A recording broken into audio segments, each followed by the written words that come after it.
Saudara Wakil Ketua Komisi 10 DPR RI Lalu Hadrian mengaku belum mendengar persis pernyataan Menteri Kebudayaan Fadlizon soal kekerasan seksual massal yang terjadi di tragedi 98. Sebelumnya Menteri Kebudayaan Fadlizon mempertanyakan istilah massal yang dikaitkan dengan kasus pemerkosaan itu. Wakil Ketua Komisi 10 DPR RI Lalu Hadrian mengaku belum mendengar persis pernyataan Menteri Kebudayaan Fadlizon soal kekerasan seksual massal yang terjadi di tragedi 98. Menurutnya, penggunaan kata massal mengartikan kejadian melibatkan korban dalam jumlah besar. Namun Lalu Hadrian menyesalkan jika benar Fadlizon menyebut tidak pernah ada kekerasan seksual yang terjadi. Hal ini lantaran hasil yang disampaikan Tim Gabungan Pencari Fakta atau TGPF saat itu adalah ada tragedi kemanusiaan yang terjadi di tahun 98. Ya tentu banyak pihak juga menyampaikan seperti itu, termasuk kami di Komisi 10 menyayangkan apa yang beliau sampaikan. Tetapi saya belum mendengar persis pernyataan beliau.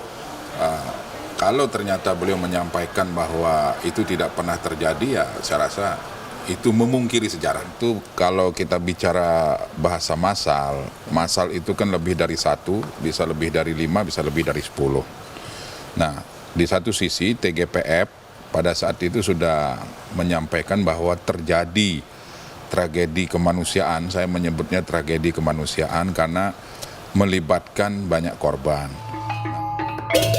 Sebelumnya, Menteri Kebudayaan Fadlizon angkat bicara usai didesak sejumlah pihak untuk menarik ucapannya atas pernyataannya di kasus kerusuhan Mei 1998. Fadli mempertanyakan istilah massal yang dikaitkan dengan kasus pemerkosaan itu.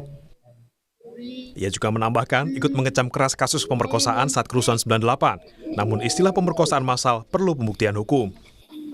Itu saya kira silakan saja berbeda pendapat ya. Tapi artinya argumen saya itu saya jelaskan gitu supaya tidak menimbulkan kesalahpahaman. Jadi agar bukan menegasikan, tetapi terutama pada persoalan-persoalan yang jangan sampai merugikan diri kita sendiri. Itu. Misalnya tadi pengungkapan. Kalau sudah menjadi fakta hukum, sudah ada misalnya pelakunya, ada pengadilannya, ternyata pengungkapan, ya kita kecam gitu. Itu satu kejahatan yang luar biasa. Sebelumnya, aktivis Amnesty International Indonesia, Usman Hamid menyebut pernyataan Fadlizon yang menyebut kekerasan seksual peristiwa Mei 98 sebagai rumor adalah hal tidak pantas. Usman bilang kekerasan seksual massal di kerusuhan Mei 98 sudah diungkap TGPF saat pemerintahan Habibie. Tim Liputan Kompas TV.